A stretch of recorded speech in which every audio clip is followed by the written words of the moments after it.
Bayangkan ini, di satu sisi Persib Bandung mendatangkan mantan pemain PSG dan timnas Prancis. Di sisi lain, Persija Jakarta bersiap mengamankan bek kiri timnas Indonesia yang sedang matang secara usia dan pengalaman. Bukan striker, bukan gelandang, tapi full bek kiri. Pertanyaannya sekarang, siapa yang sebenarnya lebih diuntungkan dan siapa yang lebih siap mengubah wajah persaingan juara? Dan apakah ini awal dari perang taktik antara Persib dan Persija? Mari kita bahas dengan jujur, tajam, dan tanpa basa-basi. Tapi sebelum lanjut, jangan lupa untuk like, komen, dan subscribe, dan nyalakan lonceng notifikasinya. Karena di channel ini kita tidak cuma bahas sepak bola, kita membaca arah masa depan sepak bola Indonesia. Saya melihat satu hal yang menarik. Musim 2025-2026 bukan sekedar musim biasa.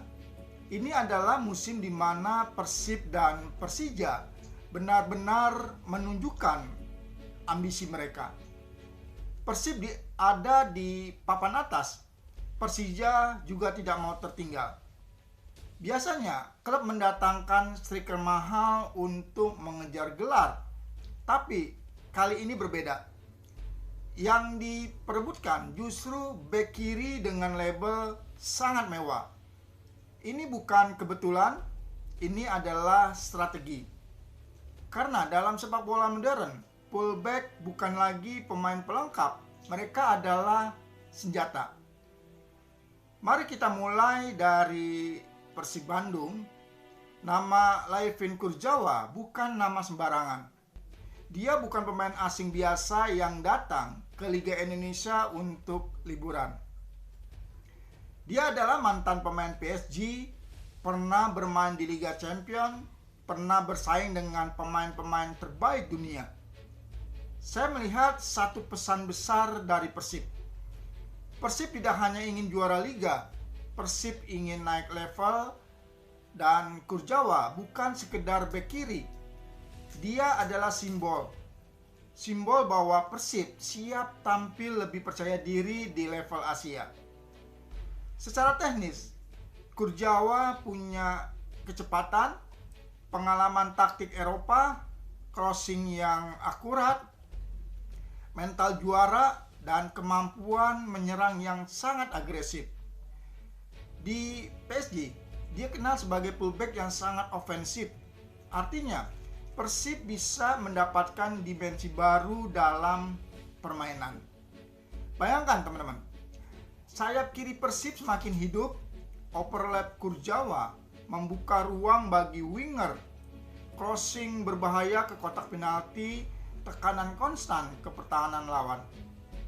Jika adaptasi berjalan mulus, Kurzawa bisa menjadi salah satu transfer terbaik dalam sejarah Persib. Tapi ingat, saya juga melihat resikonya. Liga Indonesia berbeda dengan Eropa. Tempo berbeda, tekanan supporter berbeda, lapangan berbeda, dan pertanyaannya, apakah Kurzawa siap beradaptasi? Sekarang kita beralih ke Persija Jakarta. Jika Kurzawa adalah simbol global, maka Sen Patinama adalah simbol nasional. Dia bukan pemain asing, dia adalah pemain timnas Indonesia. Dan ini yang membuat transfer ini sangat menarik. Saya melihat bahwa Persib tidak hanya ingin kuat secara teknis, tapi juga ingin kuat secara identitas. Patinama adalah pemain yang masih berada di usia emas, sudah punya pengalaman internasional, mengerti karakter sepak bola Asia, terbiasa dengan tekanan supporter Indonesia. Di Buriram United, dia bermain di level kompetisi yang cukup tinggi. Meskipun hanya 6 bulan, pengalaman itu sangat penting. Patinama bukan tipe bek kiri yang hanya bertahan, dia juga aktif membantu serangan. Perbedaannya dengan Kurzawa adalah Kurzawa pengalaman di Eropa, Patinama adaptasi Asia dan mental timnas. Dan saya percaya dalam konteks Liga Indonesia, adaptasi seringkali lebih penting daripada nama besar. Dan disinilah perang sebenarnya dimulai. Persib memilih pengalaman global, Persija memilih pemain timnas yang matang. Ini bukan sekedar duel pemain, ini duel filosofi. Persib berkata, kami ingin pemain yang sudah merasakan sepak bola kelas dunia. Persija berkata, kami ingin pemain yang mengerti sepak bola Indonesia. Siapa yang lebih benar? Jawabannya tidak sederhana. Karena sepak bola bukanlah matematika. Mari kita bandingkan secara jujur. Pengalaman Kurzawa di Liga Champions, PSG dan Timnas Prancis, dan Patinama, Timnas Indonesia dan Liga Thailand. Yang unggul adalah Kurzawa. Sedangkan untuk adaptasi di Liga Indonesia, Kurzawa baru datang, Patinama sudah terbiasa dengan atmosfer Asia dan Indonesia. Yang unggul adalah Patinama. Lalu usia dan fisik, Kurzawa 33 tahun, Patinama baru 27 tahun. Dan yang unggul adalah Patinama. Lalu kualitas dan teknik, Kurzawa berada di level Eropa, Patinama stabil dan disiplin. Unggul Kurzawa kalau secara kualitas kita menilainya secara murni. Lalu dampak jangka panjangnya, Kurzawa mungkin jangka pendek, Patinama potensi jangka menengah dan panjang. Yang unggul adalah Patinama. Jadi, saya melihat satu kesimpulan. Kurzawa adalah efek instan dan Patinama investasi strategis. Sekarang pertanyaannya adalah apakah kehadiran dua fullback kiri ini bisa menentukan juara? Jawabannya iya. Kenapa? Karena dalam sepak bola modern, fullback adalah kunci transisi.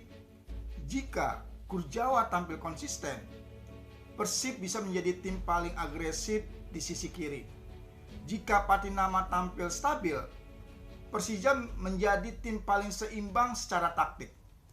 Artinya, pertarungan Persib dan Persija tidak lagi hanya soal striker, tapi soal siapa yang lebih cerdas memanfaatkan sisi lapangan.